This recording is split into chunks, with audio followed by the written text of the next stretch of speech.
대통령 지지율이 떨어지고 총리 인선이 꼬이니까 허겁지겁 그 대통령 영수회담을 제안한 모양새가 됐거든요. 네. 그러니까 이제 일각에서는 항복선언이다 이런 표현도 나오고 있죠. 그러나 늦었지만 지금 영수회담을 하는 것은 저는 다행이라고 생각합니다. 그래서 결과물이 만약에 좋게 나온다면 소폭 반전 가능성도 저는 있다고 보는데 지금 대통령이 결과적으로는 이 회담을 제의한 것은 저는 상당히 지지율에 보탬이 될 수 있다. 첫 번째로는 대통령은 지표를 봐야 되고요. 두 번째는 소통을 해야 되고 세 번째 공감을 이루어야 지지율이 올라갈 수 있는데 그런 차원에서는 좀 늦었다는 의견도 많습니다. 지적도 네. 많습니다. 어떤 의제를 다룰 거냐에 대한 고개 갸우뚱거림도 있습니다. 하지만 배 수장님, 윤석열 예. 대통령 지지율이 갤럽과 MBS에서 20%대 초반을 기록하면서 역대 최저치를 보여줬는데요. 20%대 초반 지지율에 의미하는 것은 뭡니까? 말씀하신 대로 임기 들어 국정평가 지표 최저치입니다. 네. 뭐 총선 여파라고 봐야 될 텐데 이럴 경우에는 임기가 3년 이상 남아있는 윤석열 대통령이지만 국정 동력 마비 우려가 됩니다. 빨리 다른 어떤 지표보다도 뭐 경제 또 다른 지표들 중요한 지표 많습니다. 윤석열 대통령의 원활한 또 국정 회복을 위해서는 빨리 이 지지율을 올려야 되는 급선무가 될 것으로 보입니다. 박시영 대표님, 윤 대통령 지지율에 이어서 국민의힘 지지율도 하락하면서 일각에서는 이게 레임덕이 온 것 아니냐 이런 관측이 나오는데요. 네. 지지율별로 이제 국정 운영의 그 난관을 예측을 많이 하지 않습니까? 네. 대통령과 여당의 지지율 하락 주는 의미는 어떤 겁니까? 그 동반 하락할 수밖에 없는데 네. 속도가 너무 가파르다라는 게 특징이거든요. 네. 이게 총선 참패 후폭풍이 지금 본격화되고 있는데요. 제가 볼 때는 핵심 지지층이 붕괴되기 시작했다. 이렇게 분석할 수밖에 없습니다. 그러니까 보수층도 동요하기 시작했다. 이렇게 네. 봐야 할 것 같은데요. 왜냐하면 갤럽 조사나 MBS 조사에서 그전 조사보다 11%포인트가 하락을 했거든요. 굉장히 큰 폭으로 하락했습니다. 그러면 왜 이렇게 하락하느냐. 보통 이제 총선에서 대패하면 대개 한 7% 정도는 하락을 하는데 네. 추가적으로 한 4%포인트가 더 하락했다. 저는 그렇게 분석하고 있는데 그 이유는 총선 끝나자마자 국민들한테 사과하고 반성하는 모습을 보였어야 하는데 그러지 않으셨다. 그리고 대국민 담화를 통해 솔직하게 이야기를 하셨어야 하는데 국무회의에서 이렇게 발언하시는 모습들 그리고 큰 방향이 옳았다. 여전히 반성하는 느낌이 전달이 안 됐고요. 네. 그리고 총리 인선과 관련해서 여러 잡음이 있었고 결국은 지지율이 그렇게 빠지자마자 영수회담을 제안했거든요. 그 전에 제안하는 것이 오히려 좋았죠. 모양새는. 네. 네, 그런 점이 좀 안타깝게 여겨집니다. 배 수장님, 총선 네. 참패 이후 국정 쇄신 움직임이 있는데요. 뭐 인적 쇄신에 관심이 우선 쏠립니다. 총리와 비서실장 어떤 인물이 돼야 어떤 지지율이라든가 이런 데 도움이 된다고 보세요? 그렇습니다. 지금 대통령의 국정 회복 방안으로 이제 인사가 중요할 수밖에 없습니다. 대통령의 소통도 중요하고 지지율을 끌어올리기 위해서 경제 또 인사가 중요한데 급선무는 또 인사로 보입니다. 우리가 이제 인사라고 할 때는 세 가지 요소가 필요합니다. 능, 윤, 비. 그러니까 능력, 그 다음에 윤리, 그 다음에 비전을 가지고 있었는데 가장 중요한 게 뭐겠습니까? 무엇보다도 윤석열 대통령 국정 운영 방향에 대해서 상당히 많이 지적을 받습니다. 그렇다면 무엇보다도 대통령과의 관계, 이 쓴소리를 할 수 있느냐, 네. 대통령의 국정 기조를 바꿔낼 수 있는 총리냐, 또 비서실장이냐가 가장 중요한 것으로 보입니다. 말씀하셨듯이 박 대표님, 네. 리얼미터 조사를 보니까 차기 총리 인선 기준으로 대통령의 쓴소리할 인물이 1위에 오른 것으로 조사가 됐는데요. 네. 과연 윤 대통령이 어떤 인물을 발탁할지 관심 아닙니까? 네, 관심이죠. 근데 이제 대통령한테 직언할 사람이 지금 등판을 하겠느냐 그 점입니다. 왜냐하면 비선 실세 논란들도 끊임없이 이어지고 있고 대통령의 생각이 좀 바뀌어야 하는데 네. 그게 좀 전달이 돼야 나는 당당하게 이야기를 하겠다 이런 분들이 총리로 나설 텐데 지금 분위기는 그런 분위기는 아닌 것 같습니다. 여권 내 인사하면 그런 직언할 사람으로는 유승민 전 의원이 많이 생각이 나는데 유승민 전 의원도 할 생각이 없는 것 같고요. 지금 네. 분위기상 본다면. 그렇다고 윤핵관이라든가 이런 사람들을 심을 수는 없고 그건 야당에서 반발이 일어날 테니까요. 그럼 결국은 이도저도 아닌 무색무취한 관료나 학자 이런 쪽에서 선택할 가능성도 배제할 수 없을 것 같습니다. 상황이 이 정도면은 야권의 총리 어떤 지명권 이런 걸 넘겨줄 그런 개연성은 없습니까? 그러니까 과거에는 이 정도 되면 거국내각 이야기가 나왔고 네. 일제히 이제 장관들이 사표를 던지면서 대통령의 부담을 정치적 부담을 줄여주는 쪽으로 가야 하는데 네. 과연 이번에 이제 이재명 대표하고 영수회담에서 어떤 이야기가 오갈지 모르겠습니다만 아마 총리 문제가 뜨겁게 이야기되지 않을까. 그리고 이제 이재명 대표 쪽에서는 이제 민생 회복 지원금이라든가 전세 사기 특별법 이런 이야기들 아마 제안을 하지 않을까 이렇게 예측이 네. 됩니다. 윤석열 대통령이 이재명 민주당 대표에게 만남을 제안했습니다. 네, 두 사람 만남이 성사되면은 취임 이후 처음이잖아요. 네 그렇습니다. 대통령 지지율 반전의 계기가 될까요? 그러니까 어떤 내용이 나오느냐에 따라서 약간 달라질 것 같긴 한데요. 합의 사항이 뭐냐에 네. 따라서 달라질 것 같은데 왜냐하면 선제적으로 영수회담을 처음에 그 국무회의 발언하실 때 제안을 하는 게 옳았는데 그 말씀 안 하셨어요. 그리고 네. 야당이라는 언급 자체를 안 했습니다. 국회 이야기만 했죠. 그러다가 이제 대통령 지지율이 떨어지고 총리 인선이 꼬이니까 허겁지겁 그 대통령 영수회담을 제안한 모양새가 됐거든요. 네. 그러니까 이제 일각에서는 항복선언이다 이런 표현도 나오고 있죠. 그러나 늦었지만 지금 영수회담을 하는 것은 저는 다행이라고 생각합니다. 그래서 결과물이 만약에 좋게 나온다면 소폭 반전 가능성도 저는 있다고 보는데 네. 그 내용물이 어떤 거냐, 과연 민심이 요구하는 바를 과연 대통령이 들어줄지 그게 관건인 것 같습니다. 네. 배 수장님, 예. 연이틀 국정 지지도가 최저치를 기록한 이후에 방금 이제 박 대표님 말씀대로 영수회담이 전격 제안됐잖아요. 하락한 지지율도 회담 제안의 배경이 됐을까요? 결정적인 이유가 된 것으로 보입니다. 네. 그렇게 보는 이유는 윤석열 대통령이 지지율 이야기하면 그런 이야기를 많이 했습니다. 전광판 안 봅니다. 굳이 안 봅니다. 이렇게 이야기를 했지만 저는 대통령에게 제일 중요한 게 전광판이다. 네. 지지율 전광판입니다. 왜? 그것이 국민 여론이기 때문에.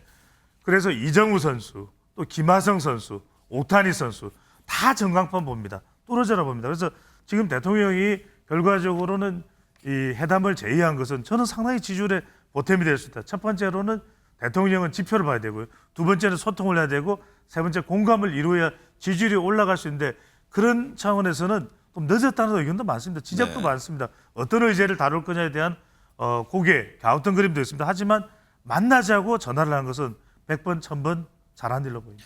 박 대표님. 네. 네. 아니 말씀하시죠. 국민의힘에서 총선 패배 후유증이 커 보이는데 여당 총선 참패 윤 대통령의 책임이 크다 이런 여론이 지배적이라면서요. 네, 아니 당연히 이제 윤석열 대통령의 책임이 당연히 크죠. 왜냐하면 네. 정권 심판 선거였으니까요. 그러나 이 정도로 야당이 앞서간 배경에는 한동훈 비대위원장의 책임도 저는 꽤 있다고 봅니다. 네. 왜냐하면 민생 능력에 대해서 한동훈 위원장이 준비가 안 돼 있었거든요. 그리고 선거 프레임을 이재명 조국 심판론으로 가져가지 않았습니까? 윤석열 그다음에 운동권 심판론, 철진한 색깔론을 많이 꺼낸 셈인데요. 네. 민심은 경제 민생 문제를 해결해 달라. 그리고 국정을 쇄신하는 그런 어떤 혁신 의지를 보여달라라고 주문했는데 네. 한동훈 특히 이제 원톱 사령관을 세웠던 전략도 좀 문제였고요. 민주당은 이해찬, 김부겸 이런 분들이 같이 나란히 서지 않았습니까?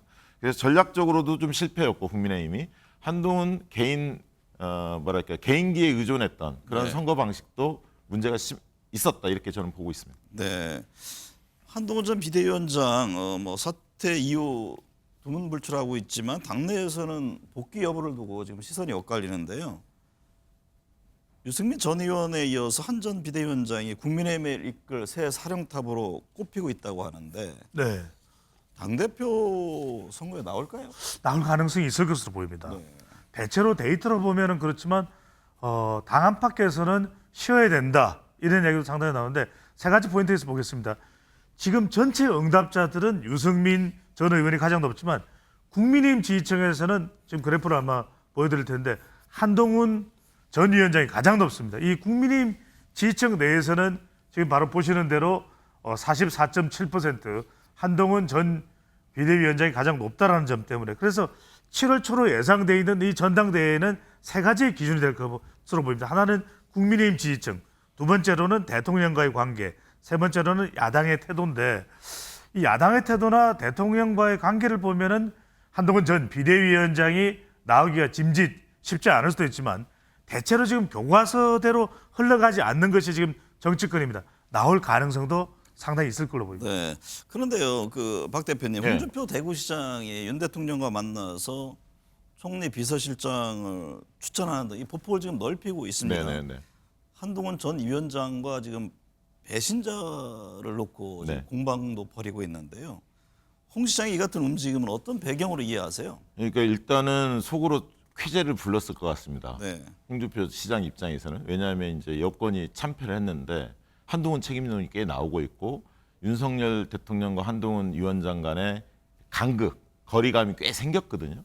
그런 점을 영리하게 노렸다 이렇게 보여지는데요. 본인이 굉장히 말씀을 잘하시니까 윤석열 대통령이 하고 싶은 얘기를 본인이 대신 하겠다 이렇게 자처하는 것 같습니다. 네. 그리고 윤석열 대통령 입장에서도 그런 사람 한 명은 필요해 보입니다. 그런 측면에 두 분이 4시간 동안 술을 마시면서 여러 이야기를 나눴다는 것은 굉장히 의미심장하다 이렇게 보고 있고요. 홍준표 전 시장 입장에서는 차기 대권을 아무래도 염두에 두기 때문에 한동훈 비대위원장과 라이벌 의식이 있지 않을까 그렇게 생각이 듭니다. 네. 지금 야당은 뭐 최상병 특검법이라든가 여러 예. 이제 특검법 처리를 예고하고 있는데요. 여론조사 꽃에 따르면 가장 시급하게 진행돼야 할 특검으로 김건희 여사 관련 특검이 가장 높은 응답을 차지했다고 하는데 윤 대통령과 여야 각 당에 미칠 영향은 어떻게 보세요? 적지 않습니다. 이것이 이제 이재명 대표와의 회담에서도 관련된 논의가 될 수 있고 일단은 앞으로의 야당의 시간이 될 국회에서도 김건희 특검법 이건 조국혁신당의 조국 대표가 선거 끝나자마자 바로 서초로 달려갔거든요.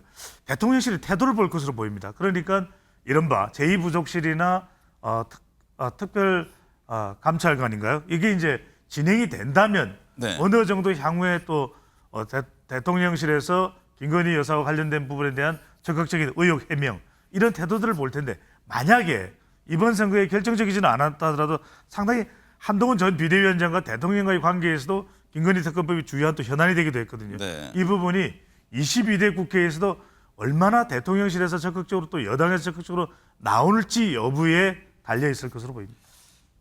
조원 CNA 조사에서는 조국 대표가 추진하는 한동훈 네. 특검법에 대해서 국민 과반이 찬성하는 결과가 나왔네요. 네, 3가지 사안이 지금 의심받고 있는데요. 네. 조국혁신당에서는 1호 법안으로 한동훈 특검법을 추진하겠다. 이미 내용은 다 준비돼 있다. 이렇게 좀 말씀을 하고 있고요.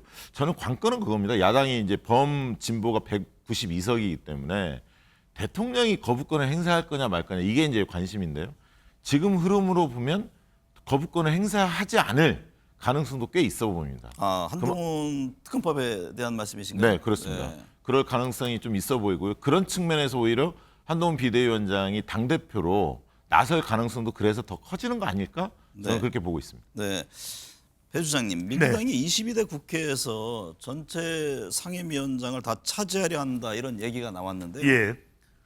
미디어 토마토 조사를 보니까 국민 절반 이상이 민주당의 행보에 대해서 강경한 대여 투쟁보다는 정부 여당과 대화, 협재에 나설 것을 주문했네요. 그렇습니다. 역시 민심은 천심이고 천심은 민심입니다. 그러니까 선거가 끝났으니까 22대 국회가 이제 야당의 시간입니다. 그러니까 야당 마음대로 해라.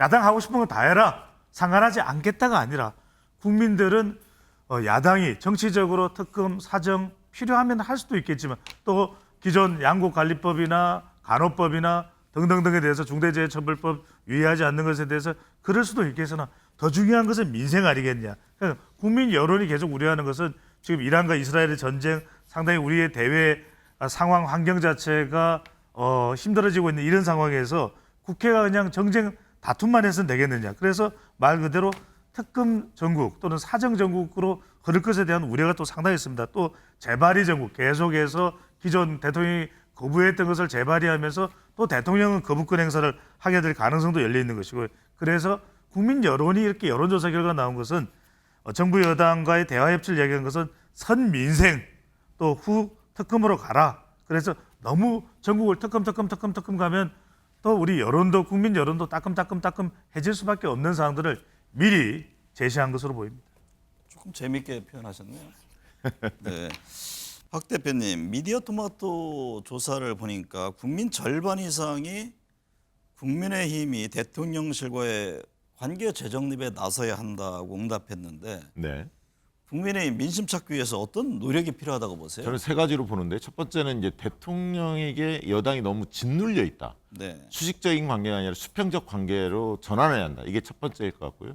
두 번째는 극우 세력들하고 좀 결별하고 당이 좀 혁신 지도부가 좀 들어섰으면 좋겠다. 네. 당대표 이제 새롭게 지도부가 들어설 텐데요. 너무 한쪽에 치우치는 것 같다 이런 생각 가졌고 세 번째는 민생이 성과를 내야 합니다. 지금 민생이 최악이기 때문에 성과를 내야 하는데 그러려면 야당과 손을 잡아야 합니다. 네. 지금처럼 야당을 적대시하는 태도로는 한 발짝도 진전할 수 없다 그런 생각이 듭니다. 이번 영수회담에서의 첫 번째 의제 하나를 꼽는다면 어떤 것이 될지 제가 시간이 얼마 안 남아가지고 제가 두 분께 한번 여쭤보겠습니다. 배수장님은 어떤 게 될까요? 저는 뭐 경제적인 것 어떤 법안들이 가장 먼저 통과돼야 될지 그 부분과 또 의정 갈등도 심각한 부분이기 때문에 이런 부분에 대한 논의가 필요하다고 보입니다. 박 대표님은요? 네, 저는 민생 문제에 대해서 추경에 대한 논의가 이루어져야 한다고 봅니다. 지금 네. 돈이 풀질 않기 때문에 너무 힘들거든요, 사람들이. 네. 고물가, 고금리 다 힘들지 않습니까? 민생 문제에 뭔가 실타래가 나와야 한다. 그런 생각 가져봅니다.